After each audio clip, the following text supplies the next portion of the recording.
Paolo Avellino, inaming sobrang lambot ng lips ni Kim Chiu.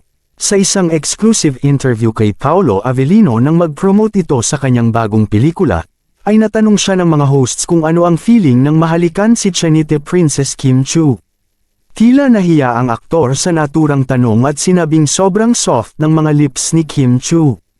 Ayon sa kanya, hindi na sila naiilang ni Chinite Princess Kim Chiu sa tuwing mayroong mga halikan na scenes dahil na rin sa napakakomportable na nilang dalawa sa isa't isa. Tila nga daw tunay na mag-asawa ang dalawa pagdating sa ganoong mga eksena kaya naman labas din ang natural na kilig nilang dalawa on screen.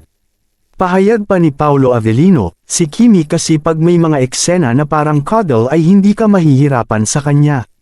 Katulad naming dalawa, bago ang eksena ay make sure na okay lang sa kanya yung mga hawakan na gagawin ko.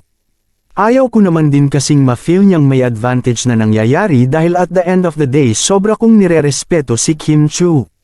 Maingat naman ako sa mga galaw naming dalawa dahil ayaw kong magkaroon siya ng bad impression or anything. But yes, sobrang ganlang ng eksena at nagpapasalamat ako kay Kimi sa kanyang pagsuporta always. Sa ngayon marami pa kaming mga upcoming projects na gagawin at pupunta pa kami sa States para sa bida kapamilya kaya sana ay abangan ito ng aming followers. Nang matanong naman si Paolo Avellino sa kung anong tunay na estado nilang dalawa ay sinabi nitong mas naging close siya sa dalaga simula nang siya ay mangligaw dito. Palagi kasing spotted si Paolo Avellino na binibisita si Kim Chiu sa set ng It's Showtime at palihim na nakikipag-bonding sa dalaga. Tunay ngang sobra ang kasikatan ng nina Paolo Avellino at Kim Chiu ngayon kaya naman hiling ng kanilang mga fans ay sana mas marami pang projects ang kanilang pagsamahan.